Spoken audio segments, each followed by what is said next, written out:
Good morning, it's September 11th. This is To My Liberal Friends. Well, watching the debate last night, I kept asking one question. Why don't either of them actually answer the questions being asked? Why do they go back to their talking points and not provide cogent answers to the questions posed by the moderators? Now, I will say the ABC moderators asked some tough questions, but certainly showed a bias toward Harris. They had a difficult time keeping the two candidates on the subject. What they failed at was pressing both candidates to answer the questions. Right out of the box, they asked the question of, are you better off today than you were 4 years ago? And Harris failed to even address this question. The moderators never followed up and demanded she answer the question. Here again, the moderators failed to ask what I thought was the single most important question.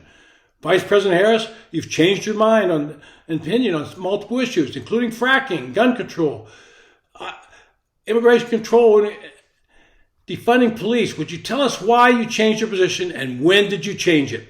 That question never was asked to her and she avoided it. And as I said, they showed a bias.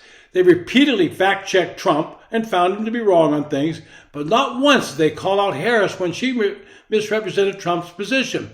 Even when he had just said he had no plans to even read the Heritage Foundation report, she said he would implement it. No pushback from the moderators.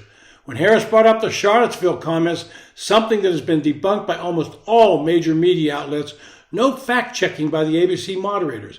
And so it went all night. The moderators asked questions, but did not rebut any of the false statements by Harris. Repeatedly, they asked Trump and rebutted him. Donald Trump went repeatedly to immigration, and while some of his comments were embellished, the fact that well over 10 million people have entered the United States illegally during the last 3.5 years is true. It's also true that way too many of these migrants are criminals and have committed criminal acts in their home countries and are now committing criminal acts here in the United States. I had to laugh. Trump repeated a false story, one that originated on Facebook about migrants eating pets in Ohio. Again, the moderators fact-checked him. When the moderator asked Vice President Harris why it took so long for the administration to take action to stem the flow of migrants, she never really answered the question. She talked about her prosecution history and avoided answering why the administration did nothing for over 3 years. It was only when they implemented some of Trump's policies that it stemmed the tide. Similarly, when Trump was asked how he would end the war in Ukraine, he failed to give a clear answer other than saying he would call Putin, call Zelensky, and negotiate a deal that would end the war. On the war between Israel and Hamas, Harris said she supported Israel's right to defend herself, but never answered why she did not challenge Joe Biden when he slow-walked weapons sales to Israel. She did not answer why the administration has not demanded that Hamas release the hostages or there be no aid in rebuilding Gaza. She talked about civilian casualties, and there have been thousands, but never addressed the fact that those same civilians allowed Hamas to hide weapons and hostages while simply looking the other way. Look, I'm a moderate Republican, and I will admit that Vice President Harris held her own in the debate. In fact, style-wise, she probably won. But at the same time, she did not offer any real solutions to the problems she was asked about. She said she has a plan, but she never once said how she was going to pay for those plans. Giving $25,000 to first-time home buyers. Where does that money come from? Giving parents $6,000 for a new child. Where does that money come from?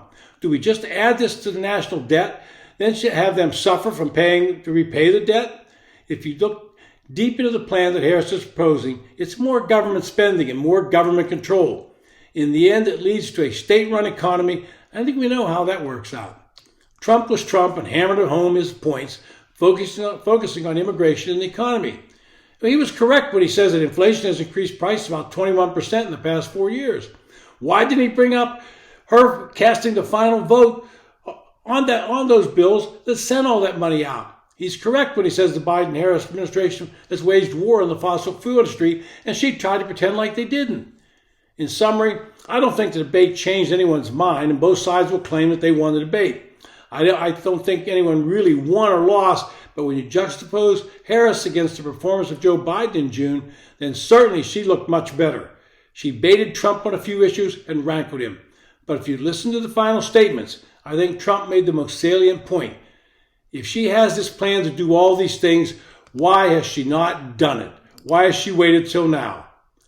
This has been To My Liberal Friends. Thanks for listening.